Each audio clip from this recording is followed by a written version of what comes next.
Hi, everyone. It's Mandy. Before we go into it, patrons, you are everything. Thank you so much for being supporters of the show, supporters of the Restorative Grief platform everywhere it's found. Because I've been doing this for a while now, but I tell you, running with others makes it so much more enjoyable.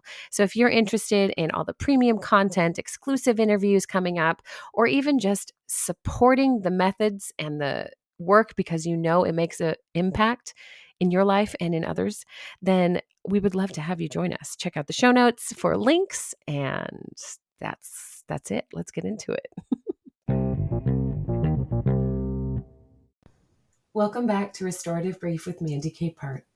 You are listening to episode 78, titled Why You're Not Healing as Fast as You Expect.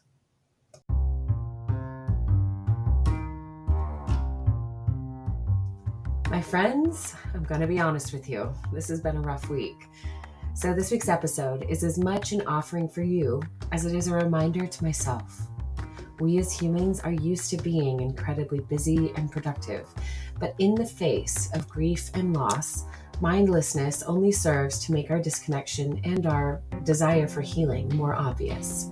So with this conversation, I am inviting you to become a mindful participant and discerning observer of what you take in and what you actually need. If you are one of my email subscribers, you received an email this week about lists and simplifying all of the input we receive from experts down to something more manageable. Although I usually find lists and collecting wisdom from the experts to be really useful, recently it's been very overwhelming.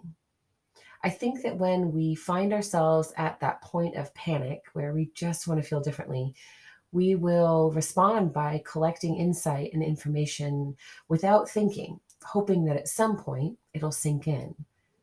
But when we have not done our own work in our lives around our core values and what we're moving toward, all of that advice falls flat. Sometimes we don't know exactly when to stop collecting advice or which experts we should listen to, and that alone can leave us really overwhelmed. It's certainly true for me, and looking at your email responses, it's true for a lot of you too. Mindful listening and learning is how we can assess if the line items on our to-do or to-be list are in alignment with our values. But in order to do that well, we need to know what mindless listening or mindless engagement looks like. That way, we can recognize mindlessness in ourselves when it shows up and gently redirect our attention back to an embodied and present-minded approach to grief work. But even before that, I want to pause for a moment and invite you to come into this present moment with me. Let's do a little bit of embodiment right now. If you're holding your phone or anything else, set it down if you're able.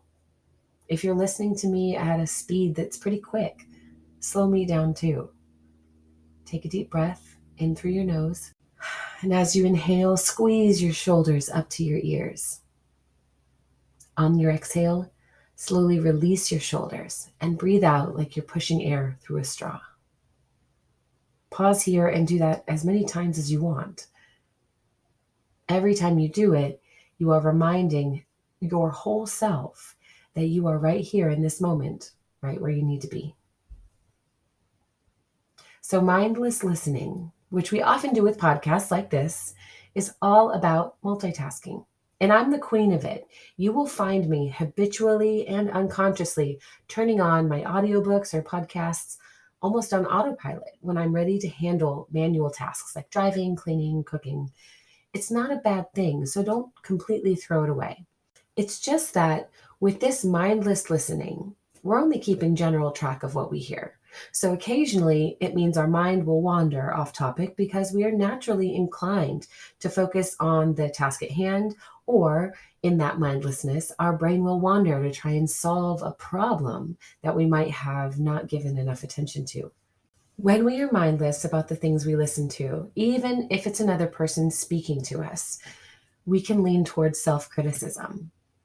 It's really easy to discredit ourselves when our mind wanders, or should and shame ourselves for what's happening. But when we are dealing with grief, our mind naturally wanders to ideas and solutions that we believe might resolve the pain we feel. So if you're hearing this and it feels familiar, check in that you're being kind to yourself. What you're experiencing is expected and typical of grief. So when we notice that we are mindlessly engaging with ideas, people, or tasks that are out of alignment with our values, we are going to start out disconnected from the purpose of listening in the first place and unconsciously create distance between the input and the information and ourselves. We break relationship before we even get a chance to connect with the content because it doesn't even show up how we need it to anyway. On the other hand, when we cultivate a practice of mindfully engaging and listening, we create an opportunity for relationship between ourselves as the listener and with the speaker, even if we are the speaker in question. Mindful listeners are single focused. They're connected to the input they're hearing, they're refraining from judgment, and they're attentive. They're capable of staying present, allowing their full attention and intentions to engage with the information in a way that both validates the ideas and develops a more self-compassionate attitude toward themselves and the situation they're in. As grievers, we do our value work to determine what really matters to us. What do we want right now, and what do we want going forward? When our values are clear, we will more readily recognize when the sources we've collected no longer align with our current needs. I know that in my own life, I sometimes find it challenging to decide that a person's work no longer serves me because I want to listen and engage and honor who they are and the work they do. But that also means that I might hang on longer than necessary. If I'm not able to truly participate or learn from the advice, am I really honoring them or myself by sticking with it? I mean, this podcast is no different. As much as I would love to know that every single person in my life is listening to the show and learning from all of this, I know that's unrealistic, even if I am sure that every person I know is grieving. I could be cheeky right now and challenge the fact that most people will tell you they aren't grieving anything, because for most of us, we're still learning how grief shows up in our lives. But even if we all had clear awareness and mindfulness about our inner worlds, that still doesn't mean my work is going to align with the values of every person I know. Your mindful engagement with content helps limit your inputs. It allows you to intentionally remove line items and requirements, inviting you to deeper empathy, self-awareness, and healthier relationships with your peers and the people you allow as so-called influencers. It allows you to be choosy and really say, this is what I want, and this is what I don't want. Before we go, I want to share for a moment what a mindful listener can do for someone like me as a speaker. Because as a podcaster, I serve a big population of people that I will never meet. The only way I know if I'm connecting and resonating with people is if they reach out or leave reviews. Otherwise, I'm swinging in the dark at what kind of content or support this audience might want, right? Well, the other day, I received another review from a listener who was clearly mindful and intentional. Their feedback resonated with my purpose for creating and demonstrated that they share some core values with me. Now, I get a few new reviews each week, but this one remarked on how my story of losing my mom truly struck a chord with them.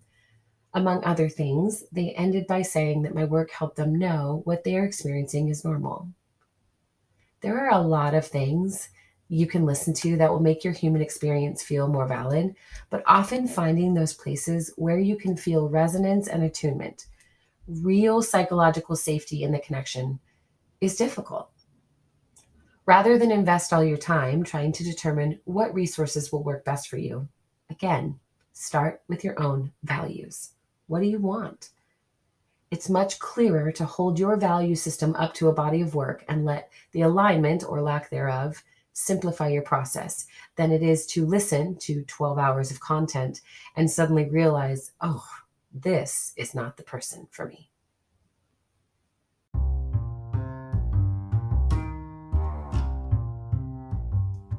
Thank you for listening to episode 78 of Restorative Grief. One of my favorite things to remind us of around here is in all this work, you are the one who chooses what you keep. You get to find what serves and leave the rest behind. Or put another way, chew the meat and spit out the bones. Discernment, or discretion, which is much of what we're talking about here, can actually be a core value if you'd like.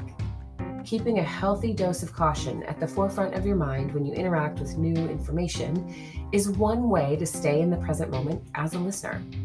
Instead of mindlessly internalizing all information as fact, you can allow yourself to turn it over in your mind, examine it from all angles, and find out if it is advice for you in your current season, or if this information gets permission to float on by.